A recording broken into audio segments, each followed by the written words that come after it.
Good morning, students.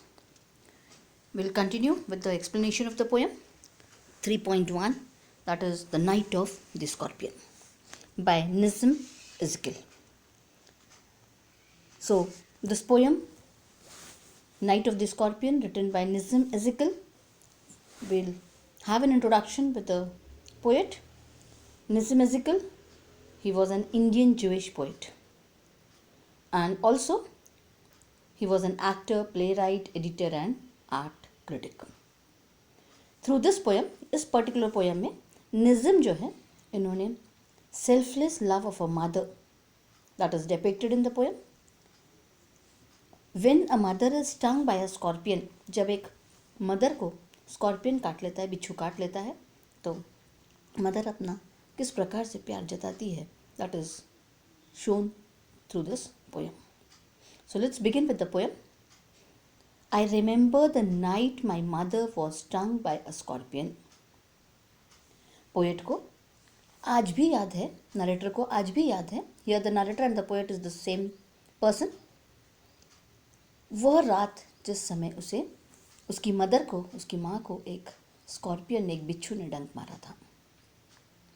10 hours of steady rain had driven him to crawl beneath a sack of rice. Continuous, study means continuous, meanings दिए हुए हैं side में, you can refer those meanings. तो continuous 10 घंटे तक जब बारिश हो रही थी, तो उस स्कॉर्पियन ने अपने आप को बचाने के लिए इनके घर में घुसाया था और एक चावल के बोरे के नीचे आकर छिप गया था. He had crawled beneath the sack of rice. Parting with his poison, flash of diabolic tail in the dark room, he risked the rain again. As we have studied in the warming up exercise, scorpions क्या करते हैं, एक मौका देखकर अपने victim पे attack करते हैं. वैसा ही यहाँ पर हुआ. Parting with his poison here means उसने अपना डंक मार दिया उस विक्टिम को. विक्टिम कौन था यहाँ पे, उसकी पोएट की mother. Flash of a diabolic tail, अपने टेल से सडनली उसने अपनी पूंछ से उस मदर को काट लिया. And risk the rain again, risk यानी रिस्क लेकर, डेंजर पे फिर से वो वापस रेन में चले गया, यहाँ के डर से भागने के लिए. उसने आया, मदर को काटा और सीधा बाहर भाग गया फिर से. The pigeons came like swarms of flies and buzzed the name of a god 100 times to paralyse the evil one. जब गांव वालों को ये पता चला, सबके सब दौड़कर, स्वॉर्म्स मीन्स अ लार्ज ग्रुप, बहुत ज़्यादा क्वांटिटी, बहुत ज़्यादा अमाउंट में, बहुत ज़्यादा नंबर में लोग वहाँ पर आए. और स्पेशली वो विलेज था तो वहाँ पे पुअर फार्मर्स रहते थे, पीजेंट्स रहते थे. एंड बस the name of a God, name of God 100 times. और साथ ही साथ उन्होंने भगवान का नाम, buzzed means making a humming sound, जो गुनगुनाना जिसको हम बोलते हैं, तो वो भगवान का नाम गुनगुनाने लगे 100 times, यानी बहुत ज़्यादा बार. 100 times या means number of times. To paralyse, क्यों कर रहे थे वो लोग ऐसा, to paralyse the evil one. Evil यहाँ पे कौन था, विकेड, स्कॉर्पियन. तो उसको पैरालाइज करने की, उसकी एक्टिविटी को स्टॉप करने की, ताकि जो दर्द वो उस मदर को देकर गया है वो ख़त्म हो जाए किसी प्रकार से. इसलिए लोग भगवान का नाम ले रहे थे. Again in the warming up exercise I have told you कि इस पोएम में बहुत सारे सुपरस्टिशंस यूज़ किए हुए हैं. यहाँ पे लोगों को, पढ़े लिखे लोग नहीं थे, उनको नॉलेज नहीं था, तो उन लोगों को लगा कि हम भगवान से प्रेयर करेंगे, भगवान का नाम लेंगे तो उसका पॉइजन ख़त्म हो जाएगा. With candles and with lanterns throwing giant scorpion shadows on the mud baked walls. अब ये लोगों ने दूसरा हथकंडा अपनाया, दूसरा सुपरस्टिशन जो उनका था. कैंडल्स और लैंटर्न्स, मोमबत्तियाँ और कंदीलों को लेकर वो आए.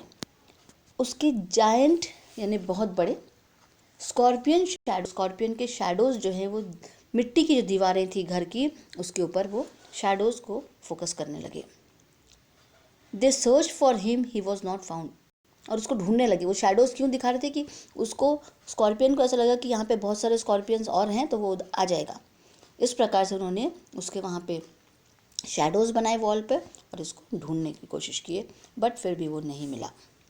इसके बाद इन्होंने क्या किया, they click their tongues with every movement that the scorpion made his poison moved in mother's blood, they said. उन्होंने अपनी टंग्स को क्लिक करना शुरू किए। Clicking the tongues means sound made by tongues to show frustration, ऐसी वाली आवाज़। इस प्रकार से साउंड करके उनको ऐसा लगा कि वो स्कॉर्पियन यहाँ आ जाएगा, और वो लोग ये भी मान रहे थे कि जितनी मूवमेंट्स, अगर वो स्कॉर्पियन भाग रहा है, चल रहा है, तो वो जितनी मूवमेंट्स करेगा उतना ही ज़्यादा मदर को पेन होगा और उसका ब्लड यहाँ पर मूव होगा मदर की बॉडी में। इस प्रकार के उनके जो सुपरस्टिशंस थे ये सब को फॉलो कर रहे थे। May he still they said, may he sit still they said, उन लोगों की ऐसी इच्छा थी कि वो शांत बैठ जाए, वो सीधा बैठ जाए। May the sins of your previous birth be burned away tonight, they said. और उनको लगा था कि किसी पाप के कारण इस मदर ने कुछ ना कुछ पाप की होगी, इस कारण शायद उसको काटा है उसने, तो वो लोग ये चाह रहे थे कि उसके जो भी सिंस होंगे, जो भी पाप उसने की होगी, जो भी तकलीफ़ें उसको पहले हुई थी, वो सब अभी ख़त्म हो जाए। Be burned away tonight, वो सब चीज़ों को वो ख़त्म करना चाहते थे, एंड करना चाहते थे, वैनिश करना चाहते थे, ना गायब करना चाहते थे। May your suffering decrease the misfortunes of your next birth, they said. और वो लोग ये भी सोच रहे थे कि अगर कुछ इनका नेक्स्ट बर्थ का बैड लक है तो वो सब यहाँ पे अभी ख़त्म हो जाए, बैड लक जो है वो ख़त्म हो जाए, ताकि उनके साथ में आगे नेक्स्ट बर्थ में उनको ये सब तकलीफ़ें न मिले। इस प्रकार से वो गांव वाले अपने अपने विचार, अपने अपने अंधविश्वास जो थे वो बताते जा रहे थे, प्रकट कर रहे थे। May the sum of all evil balanced in this unreal world against the sum of good become diminished by your pain. वो लोग क्या चाह रहे थे कि जो भी विकेडनेस था, जो भी क्रुएल्टी थी, वो सब अब बैलेंस हो जाए और ख़त्म हो जाए, रिड्यूस हो जाए। किससे? सम ऑफ गुड बिकम डिमिनिश, जो अच्छाइयाँ हैं उससे वो ख़त्म हो जाए। कुछ अच्छाइयाँ भी की होंगी, कुछ बुराइयाँ भी होगी, तो उन सब चीज़ों से वो ख़त्म हो जाना चाहिए, कम हो जाना चाहिए। May the poison purify your flesh of desire. कुछ लोगों ने ये भी कहा कि जो तुम्हारी इच्छाएं हैं, some said that the body has become pure from unnecessary desires and spirit of ambition. अब ये तुम्हारी बॉडी जो है बहुत प्योर बन चुकी है, तुम्हारे सब पापों से तुम्हें मुक्ति मिल गई है।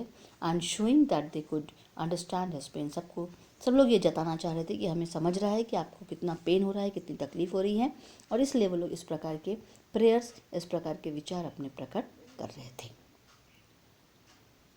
तो ये आज हमने 5 स्टैंजा पढ़े। We'll continue with the next part, with the 6th stanza and the remaining portion in the next video. That's all for today. Please see that you read this poem, go through the meanings and understand it carefully. Thank you. Have a good day.